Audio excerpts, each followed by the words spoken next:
Actually வந்து எங்கள் அம்மா ஒரு விஷயம் வந்து என்கிட்ட சொன்னாங்க. ஒரு டைம் வீட்டுக்கு போனப்போ என்ன சொன்னாங்க அப்படின்னா, நானும் அண்ணாவும் சரியாகவே பேசுகிறதில்ல. ஸோ இது மாதிரி யாருக்காவது நடந்திருக்கா எனக்கு தெரியல. ஸோ அதனால் அம்மா வந்து உங்களுக்கு என்ன குறை வச்ச, ஏன் 2 பேர் எரிஞ்சு எரிஞ்சு என் மேலே விழுறீங்க அப்படின்னு சொல்லி சொன்னாங்க.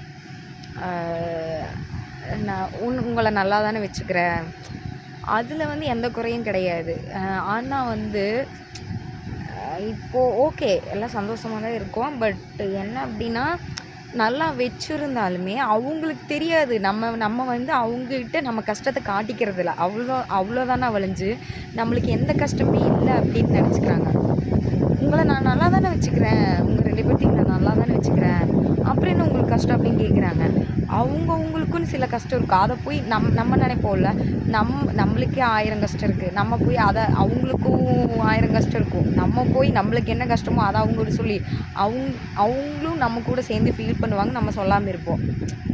ஆனால் ஆக்சுவலான விஷயம் என்னென்னா, நம்ம அவங்களுக்கு தெரியக்கூடாது. ஆனால் நம்ம அவங்க முன்னாடி வந்து சந்தோஷமாக இருக்கிற மாதிரி தான் காட்டிக்குவோம். கரெக்டாக? ஸோ நான் சொன்னேன், நான் இருந்துட்டு என்ன சொன்னேன்னா, அவனுக்கு 1000 பிரச்சனை இருக்குது அப்படின்னு சொல்லி ஒரு மாதிரி சொன்னேன். உங்களுக்கு நான் அப்படி என்ன குறை வச்சுட்டேன் அப்படிங்கிற மாதிரி கேட்டாங்க.